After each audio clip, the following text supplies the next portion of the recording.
You can upload your presentation now. എല്ലാവർക്കും നമസ്കാരം. Energy management centre നടത്തിവരുന്ന കാർഷിക മേഖലയിലെ ഊർജ്ജ സംരക്ഷണവും കാര്യക്ഷമതയും എന്ന വെബിനാർ പരമ്പരയിലെ 4ാമത്തെ അവതരണമാണ് ഇന്ന് നടക്കുന്നത്. ഇതേ വിഷയത്തിൽ ഇതിനു മുമ്പ് 3 അവതരണങ്ങൾ കഴിഞ്ഞിട്ടുണ്ട്. എല്ലാ മാസവും അവസാന വ്യാഴാഴ്ചകളിൽ നടക്കുന്ന ഈ അവതരണം ഇപ്രാവശ്യം മുതൽ ഫേസ്ബുക്ക് ലൈവിൽ കൂടി നമ്മൾ ഓൺലൈനായി സ്ട്രീം ചെയ്യുന്നുണ്ട്. എല്ലാവർക്കും അവിടെയും ഇത് തന്നെ കാണാവുന്നതാണ്. നമ്മുടെ വെബിനാർ പ്ലാറ്റ്ഫോമിലേക്ക് ആക്സസ് കിട്ടാത്ത ആളുകൾക്ക് ഫേസ്ബുക്ക് ലൈവിലും ഈ പ്രോഗ്രാം കാണാവുന്നതാണ്. ഇന്നത്തെ വിഷയം എന്ന് പറയുന്നത് ഊർജ്ജ കാര്യക്ഷമമായ കാർഷിക പമ്പുകൾ എന്നുള്ളതാണ്. നമുക്കറിയാം, കാർഷിക മേഖലയിൽ ഏറ്റവും കൂടുതലായി ഉപയോഗിക്കുന്ന ഒരു ഉപകരണം എന്ന് പറയുന്നത് കാർഷിക പമ്പുകളാണ്. അത് എത്രത്തോളം കാര്യക്ഷമമായി ഉപയോഗിക്കാം, ഏതൊക്കെയാണ് കാർഷിക ഊർജ്ജ കാര്യക്ഷമമായ പമ്പുകൾ, അതിന്റെ സെലക്ഷൻ എങ്ങനെയാണ് പമ്പുകൾ സെലക്ട് ചെയ്യേണ്ടത് എന്നൊക്കെയുള്ള വിവരങ്ങളാണ് നമ്മുടെ ഇന്നത്തെ വെബിനാറിൽ ഉണ്ടാവുക. ഇന്ന് നമ്മളോടൊപ്പം ഉണ്ടായിരിക്കുന്നത് അക്വാ സബ് എഞ്ചിനീയറിംഗിലെ 2 എഞ്ചിനീയേഴ്സ് ആണ്, ശ്രീ ബാലസുബ്രഹ്മണ്യം, ശ്രീ പ്രശാന്ത് എന്നിവർ. പ്രസന്റേഷന്റെ കുറച്ചു ഭാഗം ഇംഗ്ലീഷിലായിരിക്കും ശ്രീ പ്രശാന്ത് സംസാരിക്കുന്നത്. ഇവര് രണ്ടുപേരും കോയമ്പത്തൂരിൽ നിന്നാണ്. ശ്രീ ബാലസുബ്രഹ്മണ്യം മലയാളത്തിലുമായിരിക്കും സംസാരിക്കുന്നത്. സംശയങ്ങൾ ഉള്ളത് അവസാനം ചോദിച്ചു കഴിഞ്ഞാൽ കൃത്യമായി ശ്രീ ബാലസുബ്രഹ്മണ്യം മലയാളത്തിൽ നിങ്ങൾക്ക് സംശയങ്ങളെല്ലാം കൃത്യമായി പറഞ്ഞു തരുന്നതായിരിക്കും. അപ്പോൾ എല്ലാവർക്കും ഒരിക്കൽ കൂടി ഈ വെബിനാറിലേക്ക് സ്വാഗതം ചെയ്യുന്നു. ശ്രീ ബാലസുബ്രഹ്മണ്യം, ശ്രീ പ്രസാദ് എന്നിവരെ വെബിനാറിലേക്ക് സ്വാഗതം ചെയ്യുന്നു. വെബിനാർ വീക്ഷിച്ചുകൊണ്ടിരിക്കുന്ന ഓരോരുത്തരെയും ഈ വെബിനാറിലേക്ക് സ്വാഗതം ചെയ്യുന്നു. ഫേസ്ബുക്ക് ലൈവിലൂടെ നമ്മുടെ പ്രോഗ്രാം കാണുന്ന എല്ലാവരെയും വെബിനാറിലേക്ക് സ്വാഗതം ചെയ്യുന്നത്. വെബിനാർ ആരംഭിക്കാവുന്നതാണ്. നന്ദി. Hello. Good morning. Good morning, Prasad. Good morning, EMC officials. First, I want to say thanks to EMC. ഞങ്ങൾക്ക് ഒരു ഓപ്പർച്യൂണിറ്റീസ് കൊടുത്ത് ഞങ്ങളെ എല്ലാവർക്കും ഒന്ന് ഹെൽപ്പ് ചെയ്യാൻ വേണ്ടി ഒരു സംഭവം റെഡിയാക്കിയതിന് അക്വാ ഗ്രൂപ്പ്, ടെക്സ്മോ അക്വാ ടെക്സ് പംപ്സ് കമ്പനി ത്രൂ നമ്മളൊരു നന്ദി പറയുന്നുണ്ട്. നമുക്ക് മെയിനായിട്ട് പമ്പിനെ കുറിച്ച്, ഞങ്ങളുടെ ഒരു പമ്പ് കമ്പനി എന്ന് പറയുന്നത് അക്വാ ഗ്രൂപ്പ് എന്ന് പറയുന്ന കമ്പനിയാണ്. ഞങ്ങൾ ടെക്സ്മോ അക്വാടെക്സുമായിട്ടുള്ള 2 ബ്രാൻഡാണ് നമ്മൾ പ്രൊഡക്ഷൻ ചെയ്യുന്നത്. ഞങ്ങളുടെ നാനും എൻ്റെ കൊല്ലീഗ് പ്രസാദുമാണ് ഇപ്പം പ്രസന്റ് ചെയ്യാൻ നോക്കുന്നത്. പുള്ളി കോയമ്പത്തൂർ ബേസ്ഡാണ്. പുള്ളിക്ക് മലയാളം അറിയത്തില്ല. ഞാനും തമിഴ് ബേസ്ഡാണ്, എനിക്ക് കുറച്ചറിയാം. നമ്മൾ എന്തെങ്കിലും എൻ്റെ ലാംഗ്വേജിൽ മനസ്സിലാവുന്നത് എന്തെങ്കിലും തെറ്റുണ്ടെങ്കിൽ ക്ഷമിക്കണം. ഞങ്ങൾ സ്റ്റാർട്ട് ചെയ്യുന്നുണ്ട് ഇതിൻ്റെ സംഭവം പറയുന്നത്. Prasad,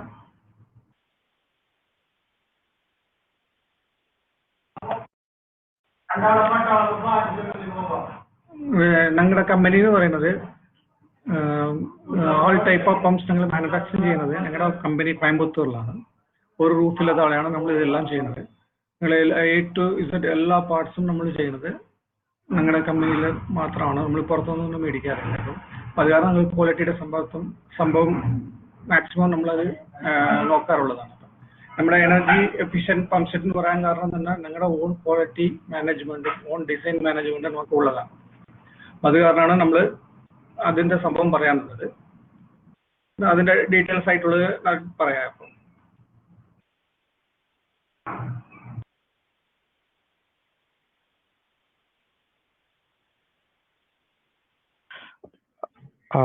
good morning to all.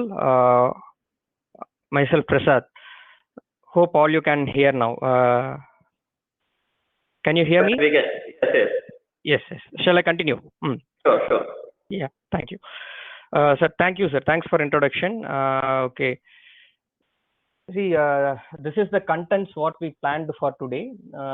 So we have split our presentation into 9 different topics.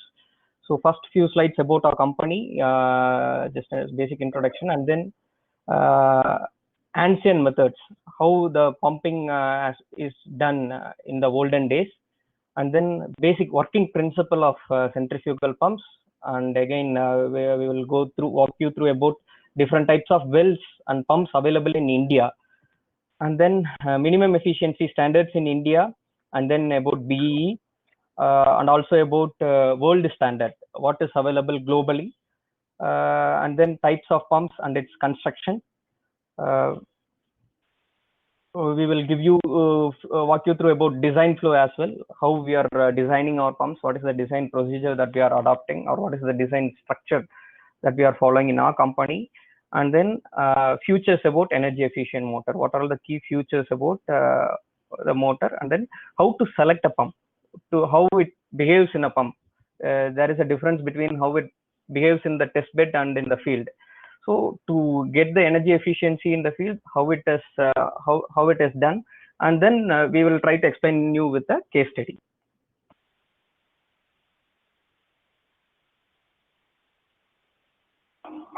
So about the company. So let's see, Ramaswamy is our founder of this Texmo group, and then later let's see, Ramachandran is his son. He is the elder son, and the younger son is taking care of this company, Aqua Group now. And this is our national market. We supply pumps in 2 brands, Texmo and Aquatex. So and these are all, we have dealers all across the country, over 1,300 dealers we have, and we distribute to dealers through branches. We have 21 branches across the country, and then we have more than 5,800 models. So we have 4 business units. So across through these business units, we are manufacturing all the pumps, and all these business units are located in Coimbatore.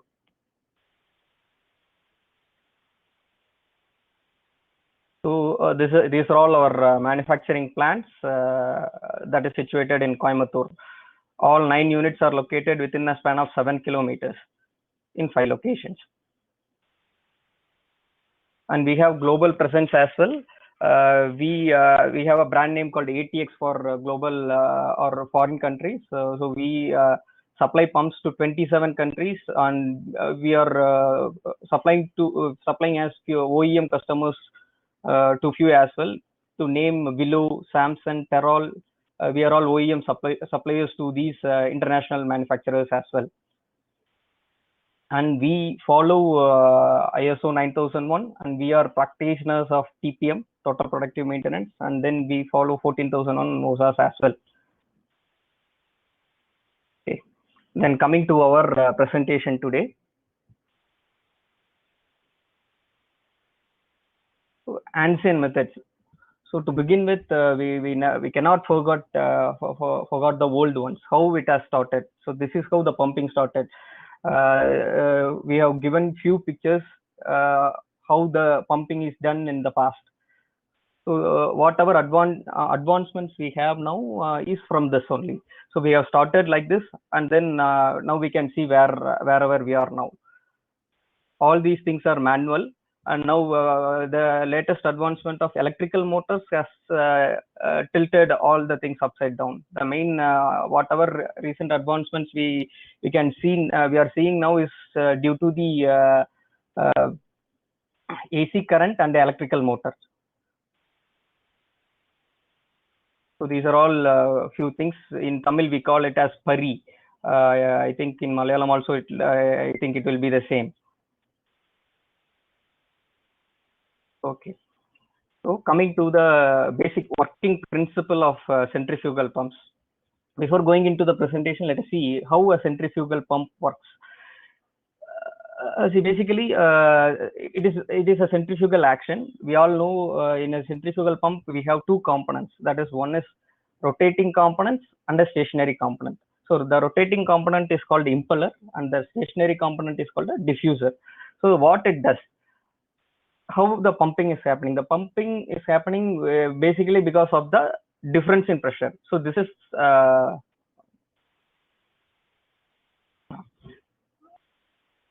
the basic working principle behind the pumps. The pressure difference is what is moving the fluid from one zone to other zone. The basic principle is when we are sucking the water through a straw, what is actually happening? So inside our mouth, we are creating a negative pressure, whereas outside we have the atmospheric pressure. When the pressure, when we are sucking the inside our mouth, the pressure inside our mouth goes lesser than the atmospheric pressure. So it is because of that the atmospheric pressure is pushing the water through the straw into our mouth. So the basic principle is between it is because of the pressure difference, where the fluid can always travel from a high pressure zone to low pressure zone. Here, when you are sucking through a straw, we are creating a negative pressure inside our mouth. So the atmospheric pressure is more outside. So the high pressure zone is pushing the fluid through the straw into our mouth. So that is what is happening in a pump as well. When the impeller starts rotating, in the impeller eye portion, a negative pressure is created. So when the negative pressure is created, the atmospheric pressure is pushing the water up to the impeller eye, and then the blade is creating the additional head required that is pushing above the pump. So the at first the impeller is creating a negative pressure, and because of that negative pressure, the atmospheric pressure is pushing the water up to the impeller eye, and from the impeller blades are pushing it to the required head.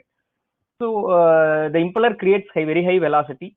That velocity need to be converted into head. That is the kinetic energy need to be converted into a pressure energy. For that, we are using a volute. So that is why in all centrifugal pumps we have two components. That is the stationary and rotating component. This rotating component imparts velocity to the fluid, and that velocity is being converted into kinetic energy. That is pressure energy in terms of volute. So that is the stationary component.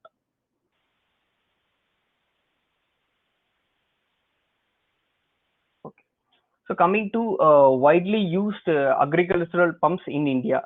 See, we have open well surface pumps, open well submersible pumps, and submersible borewell pumps. So these are all the pumps that is widely used.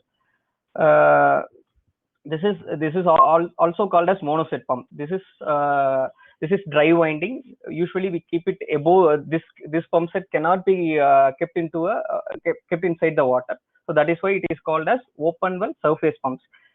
And this is open well pump, open well submersible pump. This is surface and this is submersible. So when we say submersible, this can be submerged inside the water. These two pumps are used in open well construction, where the head will be around 50 to 60 feet. And the third one is the submersible borewell pump. The submersible borewell pump can be used. We are giving pumps up to 2,000 feet as well now. So now people are drilling more than up to 1,500 to 2,000 feet. So these pumps can be used in those locations. Now let us see elaborate about these pumps.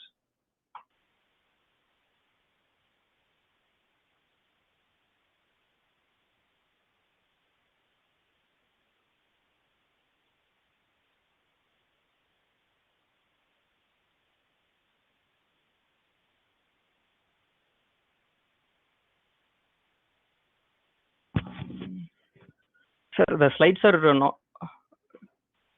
Can you see the slides?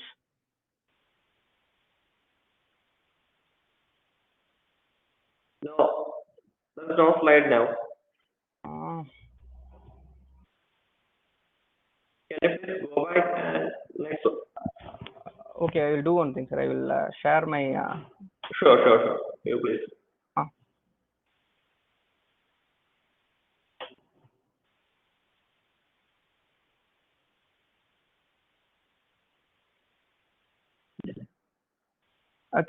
Can you see now? Yeah, we can. Yes. If you convert that to full screen, that will be better. Is it fine now? Yes, fine. Okay, fine. Okay. As we discussed, these are all the types of bore wells. See, the tube wells are broadly classified into the bore wells are broadly classified into tube wells as well as bore wells. So in tube well we have in tube well we have further classification, that is shallow tube well and deep tube well. So this is shallow tube well and this is deep tube well. So in tube well, the main difference is the casing pipe will be installed right up to the bottom. In this we will be having loose soil, so the loose soil may slide into the borewell once the drilling after the drilling happens. So to avoid that, this casing pipe will be installed right up to the bottom, and then in the bottom they will be having a strainer. So the water will enter through the strainer and into the tube, and that will come into the tube, and the pump set will be installed right above the strainer. The pumping happens then. So in tube well, this casing pipe is very essential. If you don't use this casing pipe, this soil will slide and it will collapse the borewell. And this is shallow tube well. In the shallow tube well, the depth won't be much. So up to 50-60 feet, there will be a casing pipe, and the depth won't be more than 50 or 60 feet. And in this deep tube well, even we can drill up to 1,000 feet as well. They will be installing this casing pipe even up to the 1,000 feet, and the water will enter through this strainer. And these are all the sizes of the borewell. So the hard rock area, these tube wells are prevalent in alluvial area, and I will explain in the later slide where these alluvial areas are available in India and where these hard rock areas are available in India. These hard rock areas are they will call as borewell in hard rock area. These are all the various sizes from 3 inch up to 10 inch. So these are all the drilling size. This when we say 75 mm, 75 mm is the idea of this borewell. When we say 100 mm, 100 mm is the idea of this borewell. So these are all borewells in hard rock area. The main difference between a tube well and borewell in hard rock area is here we have hard rocks. So here we need not install casing pipes right up to the bottom. In these areas we will be having loose soils only up to 20 or 30 feet. Up to that level only we will be having this external casing pipe. After this we will be having hard rocks. So the water layer will be coming between these hard rocks, and then we will be drilling the borewell right up to the bottom, wherever up to the depth where we are finding sufficient water, and then we will be installing the pump set right above the last yield, so that the cooling happens, because in surface pumps we are having cooling fans to cool the motor, whereas in these submersible pumps we don't have cooling fan arrangements. So the flowing water should cool the motor, and then that will enter into the pump. That is why we always recommend the submersible pump set, particularly borewell submersible pump set, should be installed right above the last yield point, so that the fresh water will cool the motor. Whatever, this is the motor and this is the pump. In submersible construction, submersible borewell construction, motor will come in the bottom and pump will come on the top. So this motor, the whatever heat generated in the motor, this flowing water takes away the heat and enters into the pump. So if you are installing below the yield point, what will happen? There will be stagnant water. So the stagnant water, if you are continuously pumping the water will heat away. Then there will be no dissipation of heat. So this is a general recommendation, and these are all the borewell sizes from as I explained, from 3 inch to 10 inch it is available now. And this is a cut section of a typical submersible pump and motor. The first one is a radial flow pump. These are all multi-stage construction. So the multi-stage construction means generally in pumps we have two types, that is series pumping and parallel pumping. So when we say series pumping, the head will be multiplied. So when we connect the outlet of the one pump to the inlet of the next pump, the head will be multiplied. When we say parallel, both the outlets will be coupled. So in series pumping, head will be multiplied. In parallel pumping, discharge will be multiplied. In these kind of pumps, we call it as a series pumping. See, these are all stages. The outlet of the one stage, this is the impeller and this is the diffuser. So in all centrifugal pumps, as I explained earlier, we will be having one rotating component and one stationary component. This is rotating component and this is stationary component.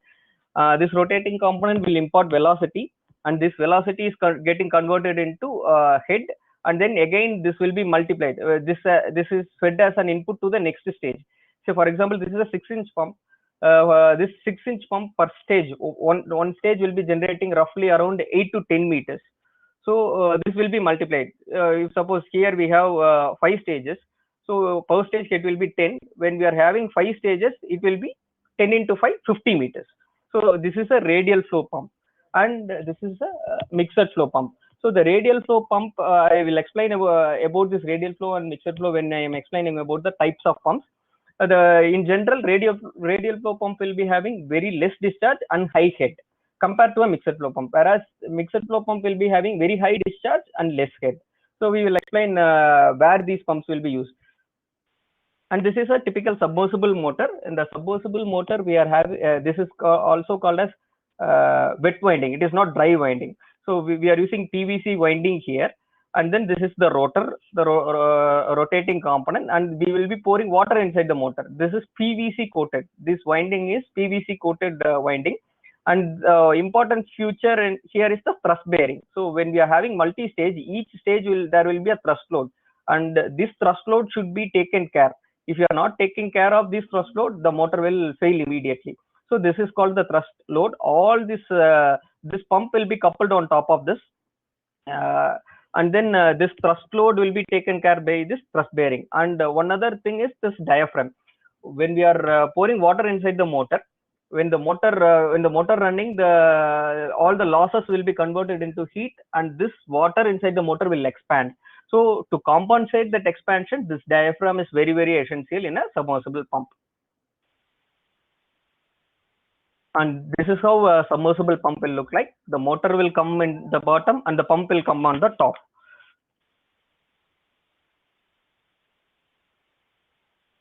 And this is the thrust bearing. So all the thrust load, each stage there will be an unbalanced thrust load, and all these thrust load will be transferred through the shaft into the thrust bearing. And this thrust bearing will in turn transfer the thrust load to the outer motor body, and then through the column pipe, the thrust load will be transferred to the outlet. And these motors, the bearings, what we use here is journal bearing. This is water lubricated bearing, whereas in surface pumps we will be using ball bearings. Okay, and coming to where these tube wells and bore wells are used across, this is the relief map of India. These tube wells are used in these locations, in the northern part, where the water is very abundant, and the soil is also very loose. The terrain area will be up to only 200 feet from the mean sea level. And whereas in these areas where we can see borewell areas, where these are all very hard rock areas. And these are all the locations where the tube well and bore well we can see prevalently. Coming to open well, this is open well monoset pump. So this is surface pump. Here the winding used, the main difference between a submersible pump and a surface pump is the winding. Here we are using enameled copper wire, whereas in the submersible pump we are using PVC coated copper wire. So in an enameled copper wire, we cannot pour water inside the motor. And then the next difference is the bearing. There we are using journal bearing. Here we are using ball bearing. And as I said, here we are having a cooling fan. The cooling fan is to take away the heat generated on the motor. So here we will be having cooling fins. When the motor starts operating, when we say 80 or the motor efficiency depends. So for 5 HP motor, if the motor efficiency is 80, the remaining 20% will be generated as a losses. So all these losses will accumulate as a heat, and this heat will be dissipated through this cooling fins. And to take away the heat, to have the heat transfer, this cooling fan is very, very essential. So, and then why we are calling this as a monoset is this pump and motor is coupled through a single shaft. Here we have a single shaft, and this is the pump portion. And as I said, this is a rotating component, and this is the stationary component. This impeller will generate the velocity, and this velocity is being converted into kinetic energy through this volute. This technical name of this pump set is the end suction centrifugal pump. Here the suction is happening in the end, so this is called an end suction centrifugal pump. And this is an open well pump. In this open well pump, the difference, as I explained in borewell submersible, here we are using PVC. You can see this white color PVC, and then this will be completely submerged in water, and even we are pouring water inside the motor. So the water will be inside the motor. Here using journal bearing instead of ball bearing, we'll be using journal bearing, and this is the thrust bearing to take care of the thrust load. Even here we'll be having the unbalanced thrust load, and thus thrust load will be taken care by this rear thrust bearing. And this is a typical open well layout. This is a submersible pump, whereas we will be keeping the surface pump on top. So in a submersible pump, we will be having only the delivery head, whereas when we use a surface pump, we will be having a suction head as well as delivery head. Okay, coming to the minimum efficiency standards, we will see both Indian standard as well as other European standard.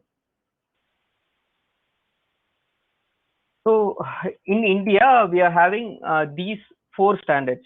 That is, for submersible pump, IS 8034 is the standard for submersible pump set, and we have a separate standard for motor as well, submersible motor, that is borewell submersible, that is 9283, and for monoset pumps, we have a separate standard called 9079, and this is open, and we have a open well submersible standard as well, that is 14220. See, India is the first country to introduce minimum efficiency and standards for submersible pumps, and these are all the revision numbers. All the standards are revised recently. In 2018, these standards are revised, and still the submersible motor standard, that is 9283, is under revision. That will also be revised in the coming years. And this is the efficiency graph. I will explain one by one. See, for Indian submersible standard, there is a minimum efficiency specified in the standard. So to get an ISI mark for the submersible pump, that particular pump set, not only the pump set, when we say pump set, it is a coupled set. We are talking about set efficiency. The set efficiency means combined efficiency of motor and pump. For the pump efficiency, we are having this chart. For each flow rate and head, there is a minimum efficiency mentioned for the pump, and also for the specific kilowatt of the motor, the minimum efficiency mentioned for the motor as well. So when we couple both the pump and motor, we will get the pump set efficiency. So for that particular pump to get ISI mark, this minimum efficiency it should pass. Then only that particular ISI team, we have to test that particular pump set in a third-party lab, not in an in-house lab. We have to test that in a third-party NABL lab, and then that particular report will be submitted to the ISI office. They will verify whether that is meeting the ISI requirement. Then they will declare it as an ISI marked pump set. This particular standard is introduced in 1988, and we should be proud that India is the first country to introduce this minimum efficiency standard all over for the pump sets. And this minimum efficiency is revised as well. So in 2002, it is increased by 5%. Later on in 2018, this is increased further by 10%. For BE marking, the BE marking is the next level. This ISI marking is considered as the base. And on top of that, how much percentage more than ISI, they are naming it as they are giving star rating based on how much percentage more than the ISI, minimum ISI. Okay, this is 14220. The next standard is 14220. This is the minimum standard for open well submersible pumps. So there also we have minimum efficiency for pumps as well as motors. And then that particular pump set should pass this minimum efficiency requirement to mark it as a ISI product. And for monoset pumps as well, even here we have the minimum efficiency. From this chart, for different LPS, we have to choose for particular head and discharge. We should choose what is the minimum efficiency of the pump, and for the motor as well, what is the minimum efficiency. The product of this two will give the set efficiency. That particular product should pass that minimum set efficiency to mark it as a ISI. Then only that ISI BIS team will approve this as a ISI product. Okay. Then when coming to BE, so in BE, we are naming it as a star from 1 star to 5 star. This is old regulation. I am explaining about old regulation. Now this regulation has been revised from 2019 or 2020. This star marking, this percentage levels are varied. Still, that star marking 1 star to 5 star remains same, but this percentage varies. So in old regulation, if you are getting ISI efficiency, we can name it as 1 star. If that particular pump set efficiency is 5% more than the minimum ISI requirement, then they call it as 2 star. If it is 10% more, then it is 3 star. If it is 15% more, they call it as 4 star. And if it is 20% more, they call it as 5 star. This is the old regulation. This is no more. This is obsolete now. Now, if we have ISI efficiency, it is 1 star. If the efficiency is 10 to 20% more, previously it is 10%. Now it should be 10 to it should be more than 10% and less than 20%. Then it is 2 star. If it is 20 to 29%, if it is more than 20 and less than 30%, we are calling it as 3 star. And if it is 30 to 39%, we are calling it as 4 star. And if it is above 40%, we are calling it as 5 star. The previous regulation says if it is 20% more, they were calling it as 5 star. Now the new regulation says if it is 40% more, then only it is called as a 5 star. This is the new regulation. Now all the star rating is based on this percentage only. That is why now we can see many of the previous 5-star rated pumps are now degraded to 2-star or 3-star. So BEE is calling it as an aspirational level. All the 5-star should be aspirational, and they don't want any 5-star products or they have increased it well above the theoretical efficiency levels. Now they are calling it as a 5-star, and this 5-star should be aspirational. That is what BEE is saying. Now in the recent last 1 year, we can see that the 5-star rating pump sets, when compared to previous years, has come down. It is due to the increase in the minimum efficiency requirement for the star rating. And this is global. Globally, see, as I said, we have introduced in 1988 that minimum efficiency level, whereas in Europe and US, now only they have introduced in 2013. 2013 only they have introduced this minimum efficiency level. They are calling it as MEI. MEI means minimum efficiency index. Up to 2013 there is no requirement. Up to 2015 they have introduced MEI 0.1 as the minimum efficiency, that too only for pump. They are not calling it for pump set, so they are calling it only for pump. This minimum efficiency standard is only for pump only, whereas in our Indian standard we are giving it for pump set. And now this MEI 0.7 is the aspirational level. Okay, I will explain what is this 0.1, 0.4 and 0.7. So that European Union, they have made a survey from 2010 to 2013. They have made a survey at that time in 2013, and then they have taken they have collected the samples from different manufacturers, and then they have calculated the present efficiency level at 2013, and then they have set a benchmark efficiency level as well.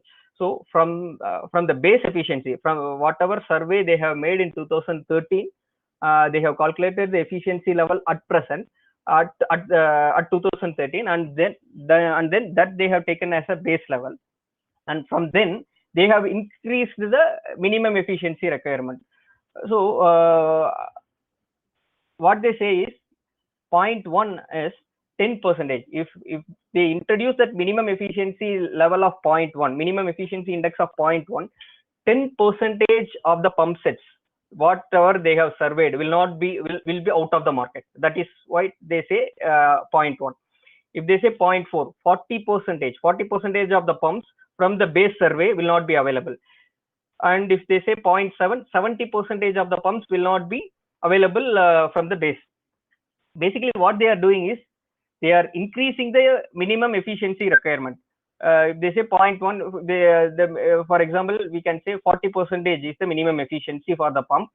If they are having their base survey is 30%, if they say 40%, that remaining 10% of the pumps that are available in the market will not be will not be available, and they cannot sell that pump set into the market. And if they for 0.4 the efficiency level is 50%. If for 0.1 the efficiency is 40, and then the 0.4 they are increasing it to 50. For example, I am saying if they increase the minimum efficiency level from the base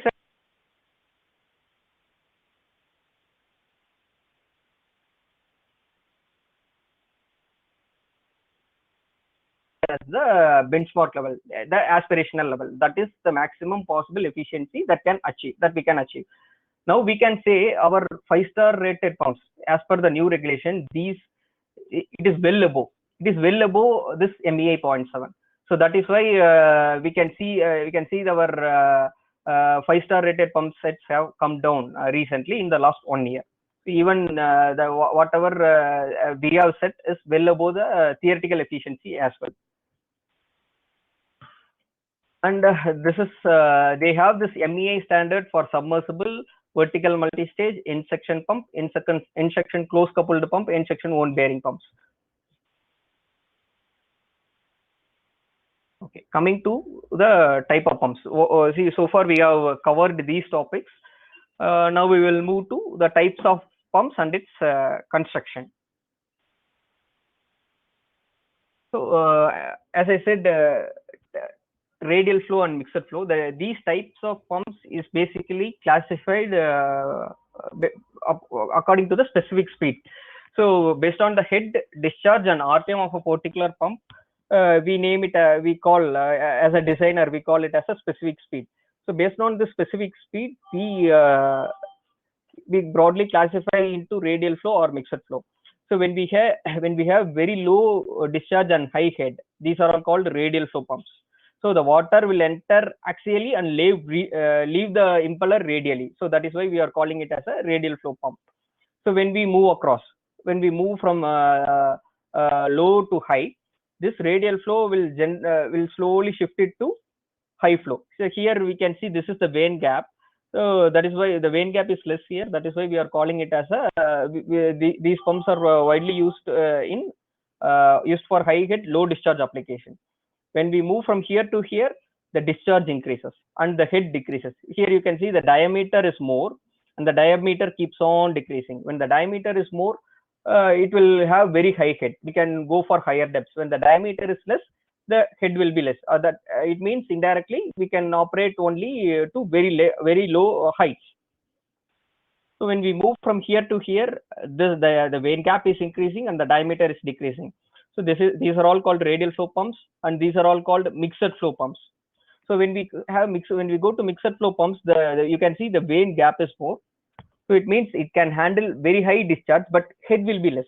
So these pumps are widely used in coastal areas or near the riverbed. Near the riverbed, you can see the depth of the borewell is very less, hardly 50 feet, 100 feet. So in those areas, we need more. We have abundant water. So the head is less. So in those areas we can use this mixed flow pumps.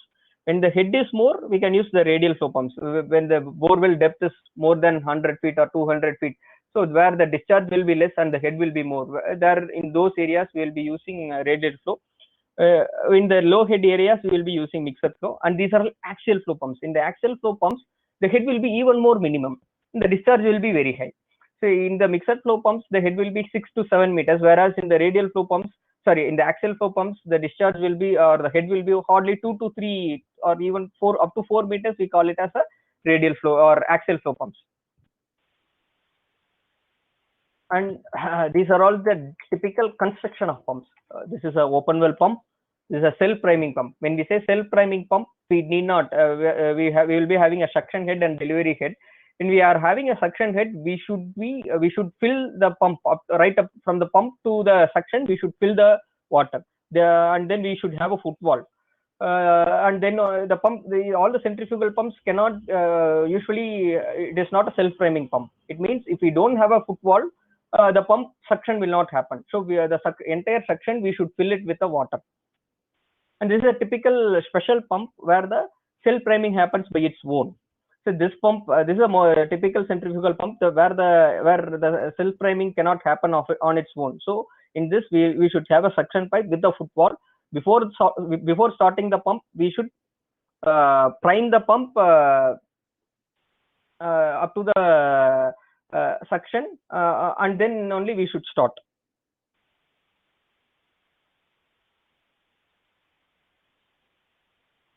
And this is a vertical multi-stage pump.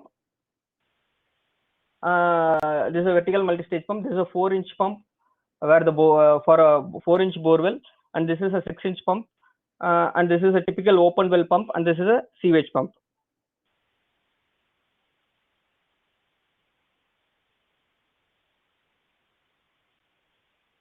Okay, what is a pump set? So pump set is a coupled motor and a pump. So usually there is always a confusion. If we say 5 HP, what is a 5 HP?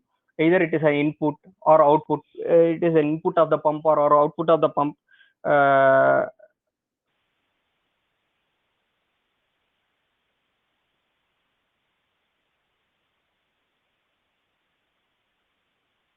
Hello, am I audible? Yes, sir. You're audible.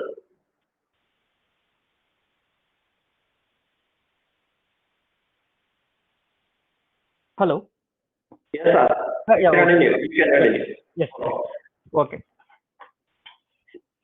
See, this P1, P2, P3 is very, very critical. When we say 5 HP, 5 HP is the output of the motor. So usually people will say, sir, we have got a 5 HP pump, but when we measure the electrical input, it is more than 5 HP. So 5 HP is 3.7 kilowatt, whereas the EB is showing 5 kilowatt, 6 kilowatt. They will say, sir, 5 HP is consuming more than 5 HP input.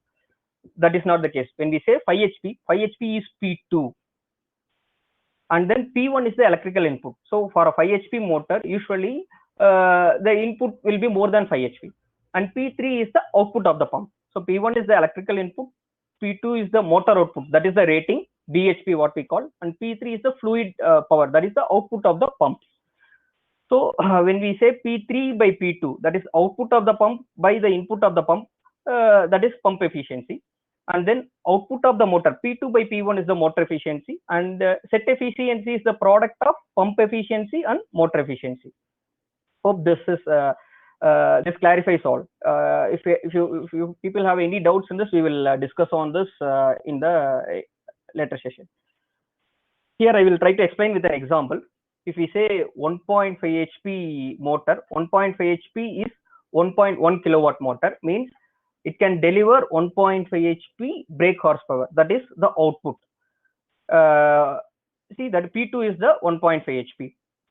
And P1, for example, I have taken here as an example of 1.5 HP. For 1.5 HP, the minimum IS 9283 gives the motor efficiency, minimum required motor efficiency.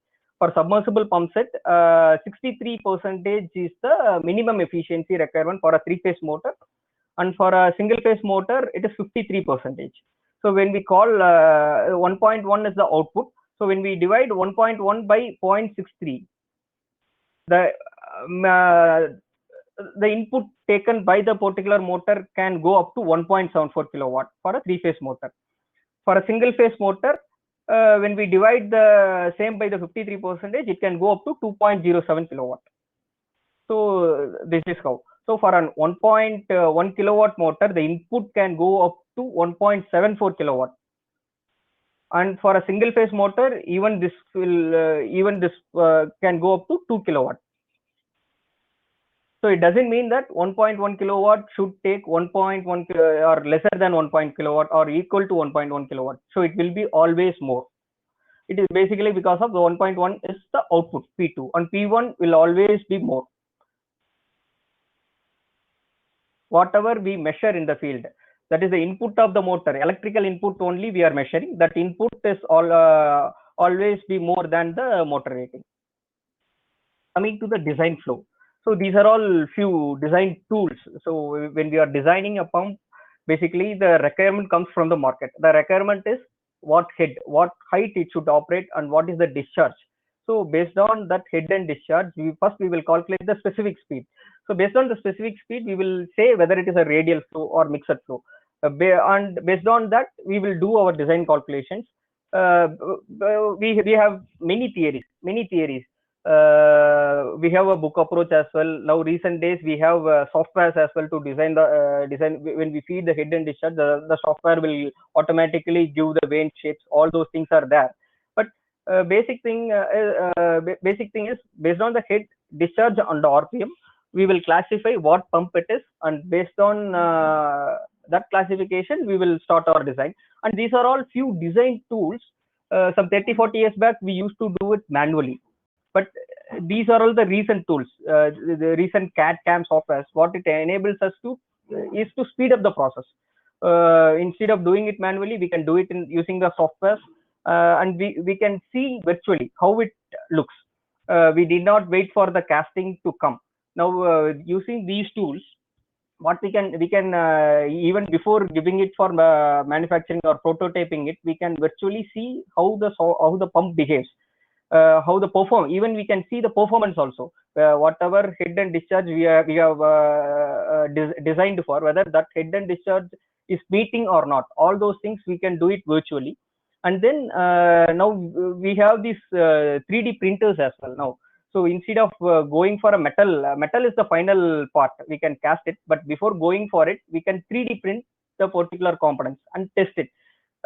Even before, after virtual, even we are doing virtual verification using the software. After virtual verification, we are 3D printing it to shorten the development time. Because when we are doing a casting, that will take minimum 3 months time. So the designer has to wait for 3 months to see whether whatever we have designed it is giving the desired result or not. Now these 3D printers, using these 3D printers, what we can do is we can quickly develop the prototype in a week's time and test it. We can even test it. So these are all plastic components. Whatever 3D printing what we are making is in plastic, ABS. So only for testing we will be using it. We will verify it whether it is giving the desired performance or not. If required, we can do the modifications also, and after verification, we are giving it for the final prototyping. This is the most of the companies now adopting to this 3D printing technology. This is virtual prototyping, and this is the design flow. As I said, we have basic theories as well. Now all these theories are fed into a software. If we simply give head and discharge, that will give the vein shapes. So these vein shapes are even we can view it virtually. These vein shapes we are verifying it using the virtual software. So ANSYS, these are all the software names, few software names that are available in the market. So even before doing 3D printing, we can visualize the flow, how the flow behaves inside the water or inside the impeller or diffuser. We can see the efficiency. The efficiency, if we say 80% or 90%, the remaining 10% is the losses. How these losses are happening inside the pump. All those things we can visualize it, and then if possible we can eliminate it, or we cannot eliminate, we can reduce it in the virtual stage itself, and then we will proceed for the further prototyping and manufacturing. So coming to the key features of an energy efficient motor. What are all the key features? Even though we design it, when we are doing manufacturing, what are all the things we should take care? So for an energy efficient motor, losses, we should always minimize the losses. The low watt loss stamping is very, very critical. So the stamping materials, whatever we are used now, should have very minimum losses. Then only the motor can give better efficiency. And then copper wire, whatever we are using should have very high conductivity and good insulation resistance. For example, when you are even in a submersible pump or a dry pump, the insulation resistance should be better, and the conductivity, copper conductivity should be very high. The purity of and then in the rotor we are using copper. The purity of the copper or conductors in the rotor, even sometimes we use aluminum as well as copper. The conductivity of that should be very, very good. When we use copper, the efficiency will be more. When we are using aluminum, the efficiency will be less. But the starting performance will vary depending on our application. We can choose what rotor, whether we need aluminum or copper. And then the usage of air gap. usage of air, the rotor system should have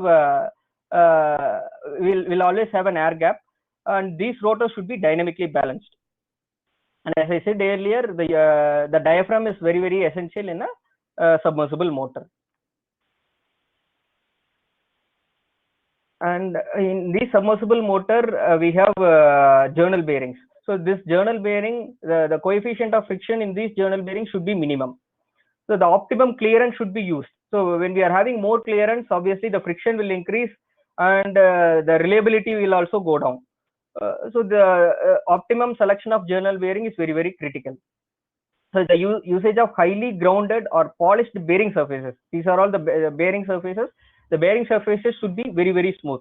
So when we are having a smoother bearing surface, this coefficient of friction will come down. And then the thrust bearing. So in a submersible pump, the thrust created in each stages should be taken care by these thrust bearings. The friction in these thrust bearing have a major role in the energy efficient part as well. So it should be highly lapped. The friction in the coefficient of friction in these thrust bearings should also be very minimum. So that is why we have mentioned we are lapping. These thrust bearings should be lapped to higher light bands. These surface finishes are called in light bands. Usually 1 or 2 light bands are sufficient. When it comes to pumps, the basic design matters always. Apart from the design, the surfaces, the wherever the water flows, the surface finish should be very high. These are all the areas marked in the dark or the surfaces. These surfaces should be very smooth. And these are all the outer area. Even this outer area matters for the efficiency. So these are all the outer area. Even this outer area should be smooth, where we call it as disc friction. If these areas are rough, this will have some losses, and those losses we are calling it as a disc friction losses. We should take care in the manufacturing part. If you are keeping it rough in these areas, obviously the efficiencies will go down. So to have this surfaces smooth, the various processes are there. That is, permanent coatings are there. Even right from the foundry processes, these coating processes should be adopted to attain the consistency level in the manufacturing. When you are designing, achieving efficiency in design stage is fine, but this efficiency should be consistently maintained in the production. So consistently maintained in production, these surfaces should be smooth, and these should be monitored. These should be monitored in the manufacturing process. And the clearances. So since we are having rotating components, we cannot have we should have very close clearances between stationary and rotating components. When we have very large clearances, obviously the efficiency will drop. So the optimum clearance should be maintained between the impeller and the diffuser, even between the bushes. When we are when I say optimum, we cannot have very large clearances as well. When we have large clearances, obviously the volumetric loss, what we call. So the volumetric losses will increase, the efficiencies will drop down. And these should be thoroughly, when we are installing a pump set over the period, these should be properly verified and maintained as well in the field. When we are in the field, we cannot avoid sand and silt. When we are having more sand and silt, this clearances will increase. That is why we always recommend to maintain the pump. Even if the pumping is happening, we should open the pump and verify the clearances. If the clearance is less, we can have some. We can rectify this by doing some machining. And the delivery part. Usually, all the pumps, particularly the submersible pump, will have a non-return valve. The non-return valve, when we don't have this non-return valve, what will happen is water hammering will happen. So when you are using submersible pump at 1,500 feet, when you are immediately switching off the pump, all this 1,000 feet water will hit the pump, and that hitting will, what will happen is that will damage the thrust bearing. So to avoid that, this NRV, that non-return valve, is very essential. This non-return valve will, what will happen is this will withstand the water hammering, and this will immediately transfer the thrust flow to the casing pipe, and this will not transfer this entire thrust flow to the motor. So this non-return valve is very, very critical while designing. This non-return valve, the low losses, the entry, we should design it for minimum losses. And then the entry. Okay, the next part is the entry. Entry of the each impeller should be, we should have very smooth. Instead of the smooth curve, if we have a sharp curve, what will happen is this will create recirculations in the suction. When we have recirculation, that will import more losses. So all these things we should take care not only in the design, at the time of manufacturing as well. So we should not leave at the time of machining. We should not leave sharp corners. We should have the radiuses. For the manufacturing process, as I said, right from the casting, we should take care. All the hydraulic components should be smooth. The core design should be taken care. Core shifting of core should not happen. In a prototype level, obviously we can achieve higher efficiency, but maintaining that in the manufacturing consistently is the big issue. So all these processes should be under control. We should monitor it. We should monitor everywhere. Everywhere we should have QC checks, so that when we have a QC check, then only whatever we are achieving in the prototype level can be consistently achieved in the production as well. So in the manufacturing process, GD&T, and then this SQC methods, GD&T control methods and this SQC methods should be adopted, and this should be monitored. So then only, as I said, I'm repeating, whatever we are achieving in the prototype level can be achieved consistently in the manufacturing level as well.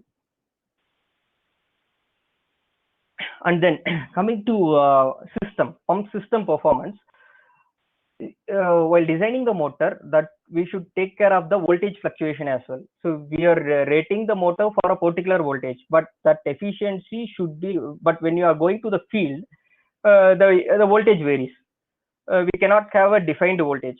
So even in the wider voltage band, we should ensure that the voltage is not deteriorating more.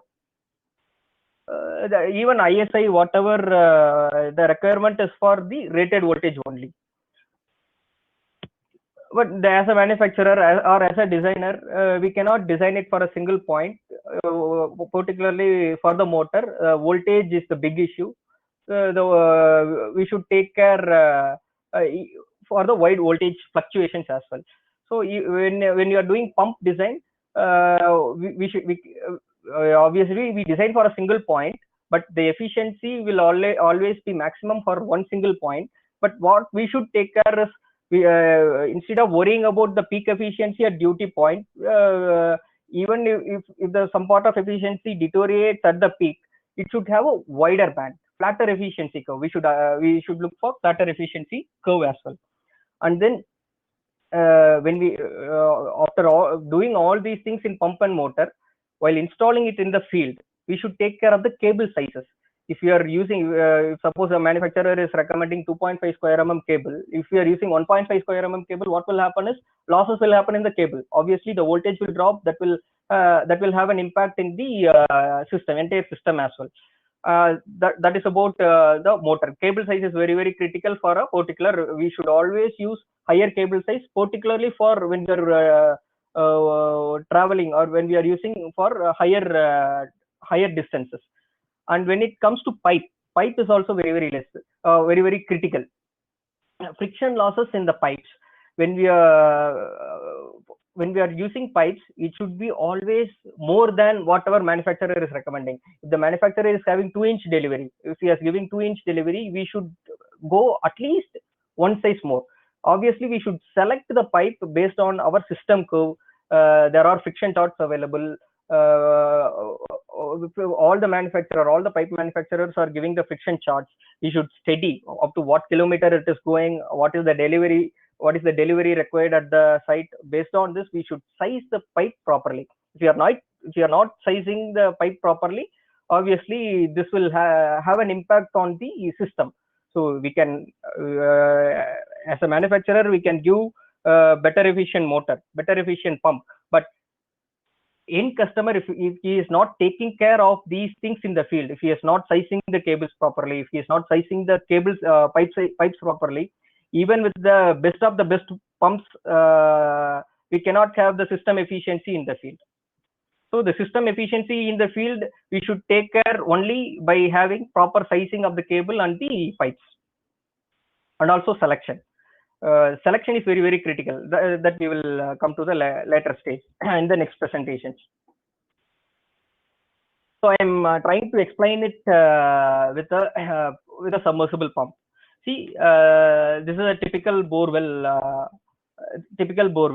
So, for example, this is the pump installed depth. The water level may be from when we are not using the pump, the water inside the borewell will penetrate and it will have a stagnant. That we call it as a static water level. That is before starting the pump.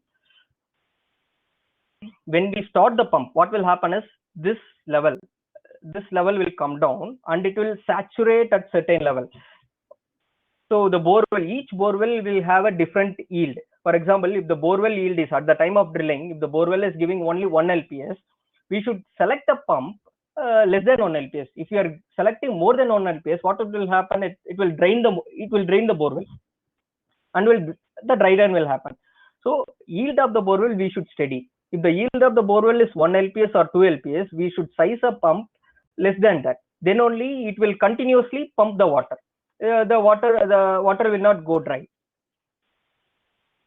So this is static water level, and this static water level will come down and then it will stable at certain level, and that is called the actual head. So from water level to top, we call it as a static water level, or that is before starting the pump. So this is a typical pump performance curve. So this is the efficiency curve. So for a centrifugal pump, this is discharge and this is head. From 0 to maximum discharge. At the 0 level, the head will be maximum, and at the full open level, the discharge will be maximum. So this is a typical centrifugal pump performance curve, parabolic curve. Okay. See, this is the static head. For example, if we say the static head is 50 meters here, so this is 50. This is a static head, and theoretically, this should give this much of discharge, but this will not happen in the field. Why? Because of the friction losses in the pipe.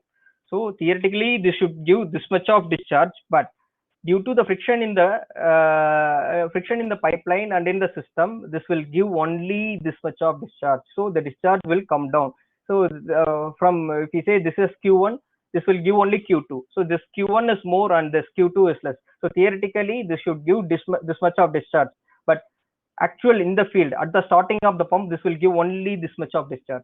That is due to the friction. This is called this curve is not straight. This curve is a little bit curved now. This curve is due to the friction losses in the system.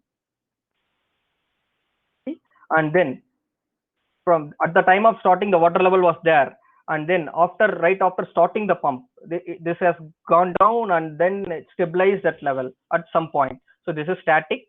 This is the theoretical discharge, but in the practical, the water has gone down and then this has stagnated. This has stabilized at certain point after stable operation.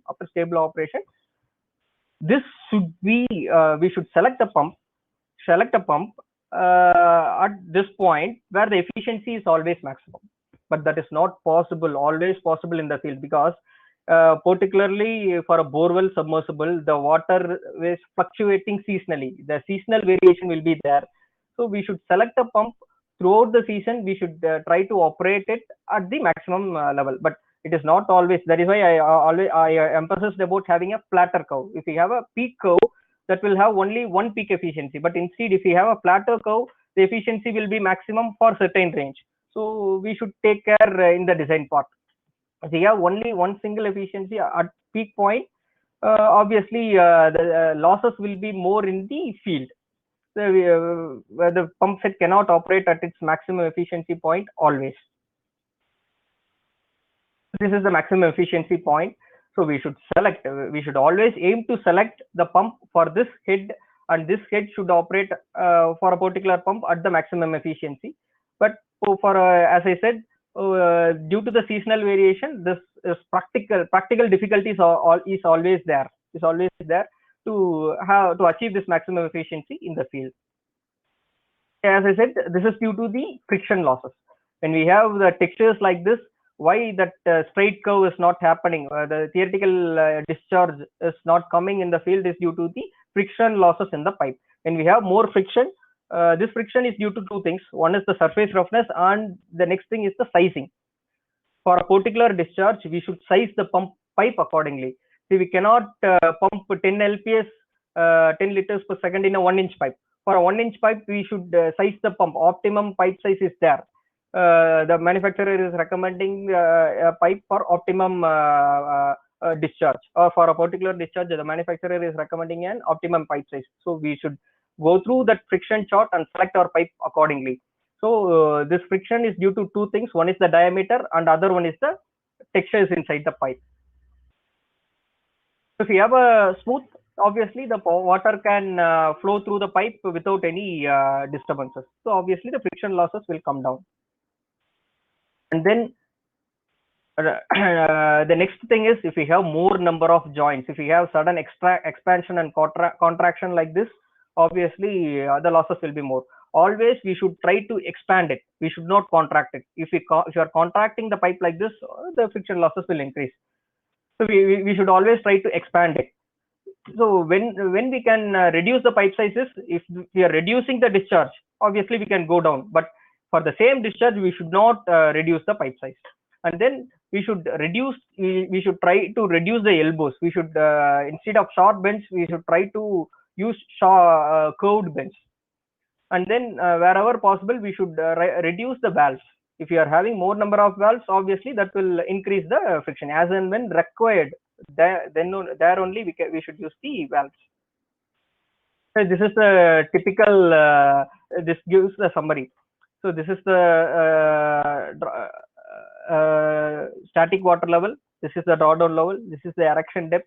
We should erect the pump set above the borewell yield, and then this is in the field. What we are not considering is the horizontal pipeline. So we should consider the friction losses for this particular 1000 meters. So for example, we have taken the we have taken the horizontal distance as 1000 meters. We should consider the friction losses from the installed depth right up to the delivery point, and then for example, here 104 meter is the erection depth and 3 meters. So total depth is 107 meters. And then for this 1000 meters, we should not calculate it as a vertical head. We should calculate the friction losses for this 1000 meter and add it to our vertical head. So all these things should be considered in the field to operate our pump at the best possible maximum efficiency point. So these are all typical installation. This is a typical turbine pump installation, and this is a typical monoblock pump installation. In monoblock pump, where we have the static suction head and a delivery head. This we have already seen.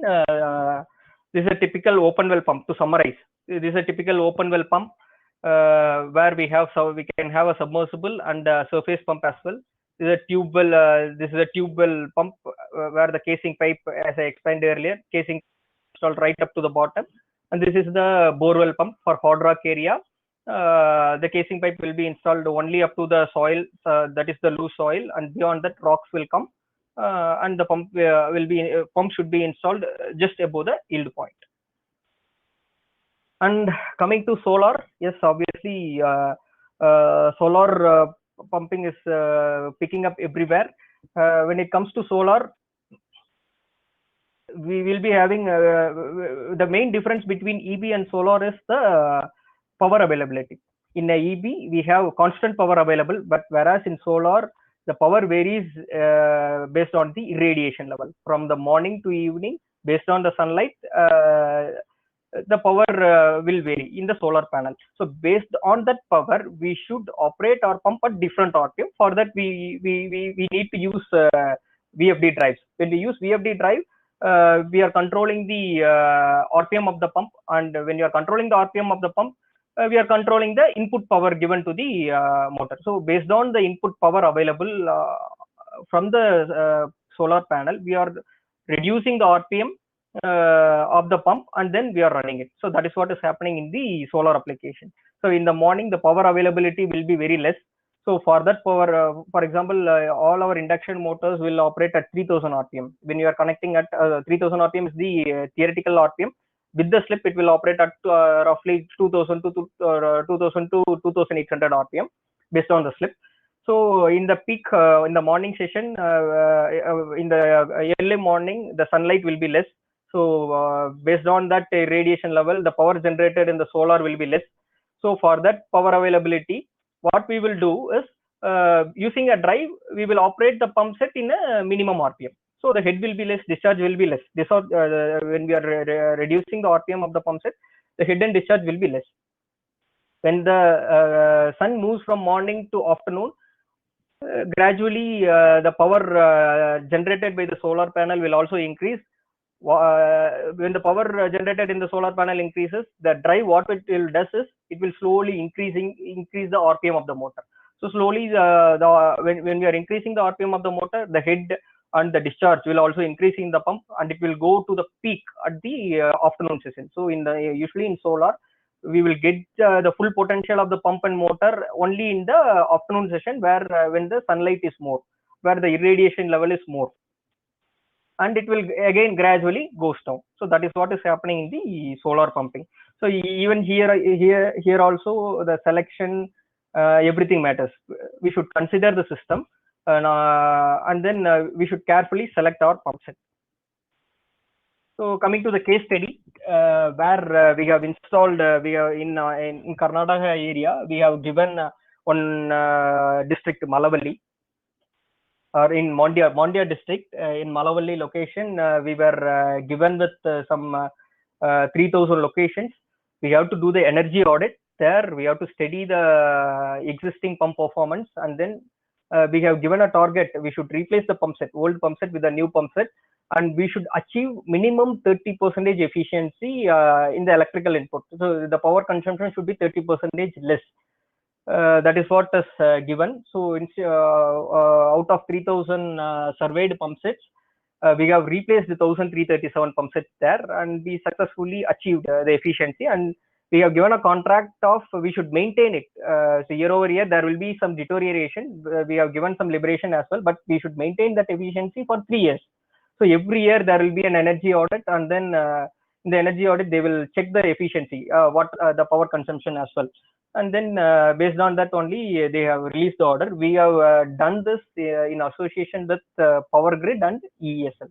So we all together done it as a team with the Karnataka EB board as well. So these are all few sample pump sets installed in Malavalli. The farmer with this is the old pump, and this is the new pump. Totally 8 feeders. In 8 feeders we have installed pump sets, and these are all the energy saving. So even though they have given it 30% saving, whatever we have achieved is 37. But here the critical is not only the pump set. We have given an energy efficient pump sets there, but selection and pipe, everything we have taken care there.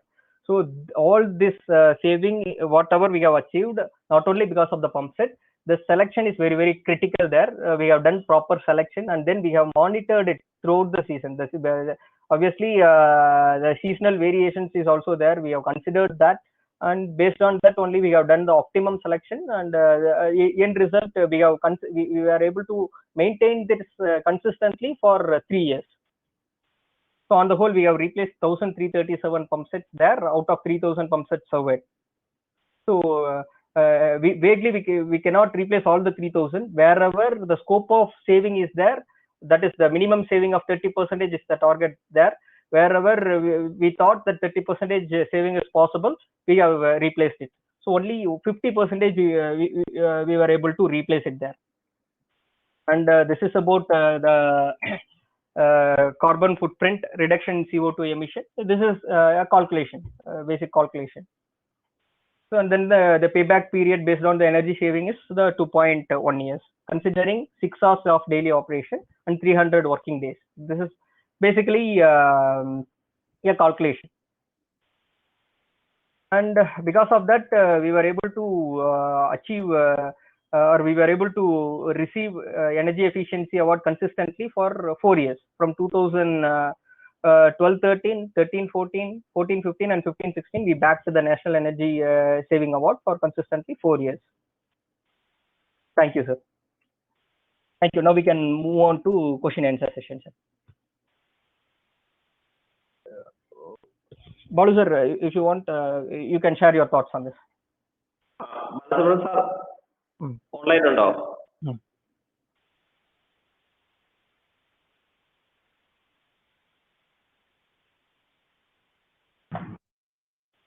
Hello sir എന്തെങ്കിലും ചേർക്കാൻ വേണ്ടിയിട്ട്? അതെ, കേൾക്കുന്നുണ്ടോ?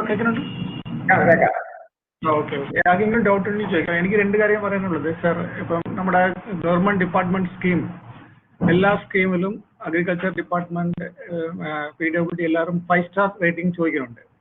ഈ 5 star rating എന്ന് പറയുന്ന സമയത്ത് ഇപ്പം നമ്മൾ പ്രസാദ് എക്സ്പ്ലെയിൻ ചെയ്ത് സ്റ്റാർ റേറ്റിംഗ് വേണ്ടത് കഴിഞ്ഞ കൊല്ലം ഈ കൊല്ലം നോക്കിയപ്പോൾ ഭയങ്കര ഡിഫറൻസ് ഉണ്ട്. മുമ്പ് നമുക്ക് 20% ജസ്റ്റ് എഫിഷ്യൻസി മതി, ഇപ്പം 40% എഫിഷ്യൻസി വേണം നമുക്ക്. ഈ 40% എഫിഷ്യൻസി വരപ്പം most of the companies 5 star 4 star ഇല്ല. ഇപ്പോൾ അത് കംപ്ലീറ്റ്ലി 2 സ്റ്റാർ 3 സ്റ്റാറിലോട്ട് മാറിയിട്ടുണ്ട്. ഇപ്പം നമുക്ക് പറഞ്ഞ ഗവൺമെന്റ് ഇൻസ്ട്രക്ഷൻ പറയും 5 സ്റ്റാർ അല്ലെങ്കിൽ 4 സ്റ്റാർ മസ്റ്റായിട്ട് വേണമെന്ന് പറയും. അപ്പൊ അത് എങ്ങനെയെങ്കിലും ഒന്ന് നിങ്ങൾക്ക് മറ്റൊരു മനസ്സിലാക്കി കൊടുക്കാൻ പറ്റില്ല നന്നായിരുന്നു. അപ്പൊ അതുപോലെ നമുക്ക് 5 സ്റ്റാറിന്റെ ഏതേത് കമ്പനിയാണ് ഏതേത് സ്റ്റാർ ഉണ്ടെന്ന് പറഞ്ഞ് നോക്കാൻ നമുക്കൊരു ഓപ്ഷൻസ് ഉണ്ട്. നമ്മുടെ വെബ്സൈറ്റ് ഉണ്ട്. പ്രസാദ് നമുക്ക് ബി സ്റ്റാറിന്റെ എങ്ങനെയാണ്? I will share it in the comment. Okay, share it and explain how to they check other companies too. Yes sir, I will share my screen. I will open that and share my screen. Okay, അത് important EMC അഫീഷ്യൽസിന്റെ പറയാനുള്ളത് ഇതൊരു important thing ആണ്. കാരണം എല്ലാവരും സ്റ്റാറിന് ചോദിക്കും. ഈ 5 സ്റ്റാറിന്റെ problem ഇപ്പൊ at present നമ്മൾ ഫേസ് ചെയ്തതാണ്. നമുക്ക് 5 സ്റ്റാർ ഒരു സിറ്റുവേഷനിലാണ് നമ്മൾ ഉള്ളത്. ഞങ്ങൾക്ക് ആകെ ഉള്ളത് കുറച്ച് കഴിഞ്ഞ കൊല്ലം മോഡൽ എല്ലാം ഇപ്പം 3 സ്റ്റാറിലോട്ട് വന്നു.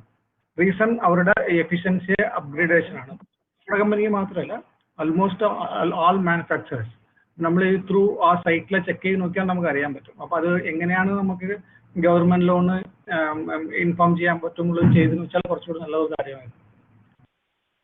Okay sir. പിന്നെ എന്തെങ്കിലും സംശയങ്ങളുണ്ടെങ്കിൽ ചോദിച്ചെന്ന് വെച്ചാൽ നമുക്ക് പറയാറുണ്ട്. ഓക്കെ, അതിന് പറഞ്ഞതിൽ എനിക്ക് പറയാനുള്ളത്, നിലവിലെ ഗവൺമെന്റ് കേരള ഗവൺമെന്റിന്റെ ഓർഡർ പ്രകാരം 4 സ്റ്റാറോ 5 സ്റ്റാറോ നിർബന്ധമായും ഉപയോഗിക്കണം. അത് കിട്ടാത്ത സാഹചര്യങ്ങളിൽ 4 സ്റ്റാറോ 5 സ്റ്റാറോ റേറ്റിംഗിൽ അവൈലബിൾ അല്ലാത്ത സാഹചര്യങ്ങളിൽ IS റേറ്റിംഗ് അനുസരിച്ച് ഏറ്റവും കൂടുതൽ എഫിഷ്യന്റ് ആയിട്ടുള്ള പമ്പ് ഉപയോഗിക്കാമെന്നാണ്. അങ്ങനെ ആ കേരള ഗവൺമെന്റിന്റെ ഓർഡറിൽ അങ്ങനെ ഒരു ക്ലാരിഫിക്കേഷൻ വരുത്തിയിട്ടുണ്ട്. അത് ഓർഡർ ഇറങ്ങിയ കാലം തൊട്ട് അങ്ങനെ ആയിരുന്നു.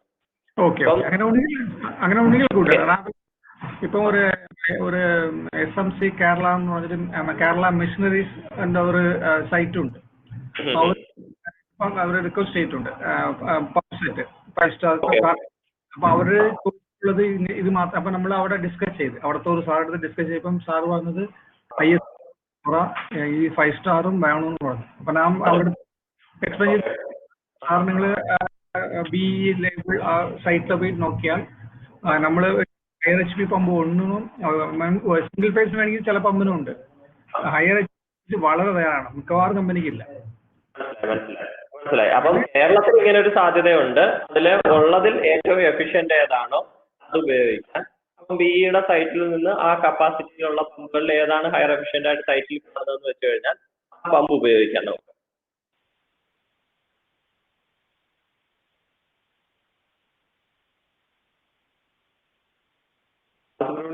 ലൈനിൽ നിന്ന് പോയെന്ന് തോന്നുന്നു. Hello. Okay. There's one doubt here. Yes, sir. Yeah. Please tell me, sir. Sir, during broad section for borewell, which type of pump is suitable? Also, standardized pump performance is available. Yeah. I have read that. See, okay. First thing is I have shared this link, BE link, where you can go and see who are all the manufacturers having the star rating pumps and up to what level they are having. So all these things can be viewed using this link. So the different category, not only for pumps, for all other equipments, you can use this link. And then coming to the star rating, I will explain this a bit, and then I will move on to this. See, the BEE now they have increased the level to 40%. So this 40% they have made it achieving 5-star in all levels is definitely not possible because of the even at certain levels, even this is beyond the theoretical achievable efficiency level. That is why even we are requesting BEE to circulate through the government that to make minimum 3-star as mandatory, particularly for open wells, particularly monoblocks and all. Already the minimum efficiency levels are very high. So in certain cases, when we calculate this 1.4 percentage, the pump efficiency goes beyond 99 to 95%. Achieving 90 to 95% in low discharge levels is not at all possible. So that is why we are requesting government to make this 3-star, 2 to 3-star as mandatory. Minimum 3-star is mandatory, to make it mandatory instead of 4 and 5-star.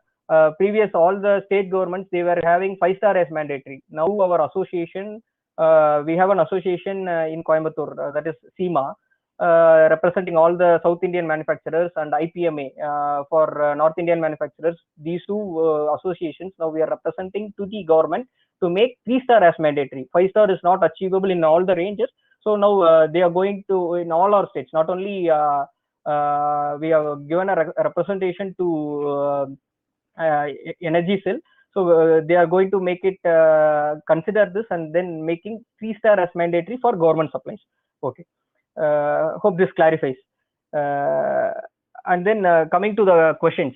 So the first question, drought session for borewell. So during drought session, so we should select a pump considering the drought. So that is why if the borewell yield is, for example, if the borewell is giving only 1 LPS, we should always consider 50 to 75%. When you are selecting a pump, we should size a pump. If the borewell yield is 1 LPS, we should size a pump to from 0.5 to 0.6 LPS, considering the seasonal variation. Maybe at the time of drilling, the borewell might have given 1 LPS, but during summer, the will come down. So we should consider that. And then even beyond that, okay, these are all we cannot handle it. The seasonal variation will be there. Yeah. Hello. Sorry, you can continue. Yes. Okay. The seasonal variations will be there. Even it is definitely not in our control. But what we can do is, if the borewell goes dry, we can have timer control for the pump. So the pump can operate for 1 hour, and then we can leave it for next 1 hour to charge the borewell. So maybe we can leave it for next 2 hours. At that in that 2 hours, what can happen is the borewell, slowly the water will load the borewell, and then again we can start our pump. So now that we can have the all these electronic control panels are available. With those control panels, we can have this timer control, and then where those timer controls, we can up to whatever what is the working hour and what is the ideal time. Both those things we can set now. Hope this clarifies, or hope I have answered that question. And then one more thing, I can see something on challenges in the solar. Okay. In the solar, yes, in the solar, the challenges is the selection, because even here we have the seasonal variation. Based on the seasonal variation from summer to winter, the irradiation level will vary. Based on the irradiation level, the pump head is very, very critical now, because farmers always expect the water, the pump should start very early. In the early morning when the sun arises, they should have they think that they should have some water. To have water in the early morning, we should size the pump with very high head. So when we rate the pump, or when you are selecting the pump with very high head, then only, even with a lesser RPM, in the early morning, what happens is the radiation level is less. When the radiation level is less, the pump RPM will be very less. When the pump RPM is less, the generated head will be very less. So at that generated head, we should select our pump to give at least minimum discharge. So the selection is very, very critical there. That is what is the main concern when it comes to solar application. Any other doubts, sir? Yes, there are no other doubts here, and also in the FB Live also no doubts is there. So Okay. somebody is typing there. Just wait for them. Okay. I request everyone to fill the feedback form, and if you require any certificate, you can apply that certificate over the form. So we can issue that from EMC.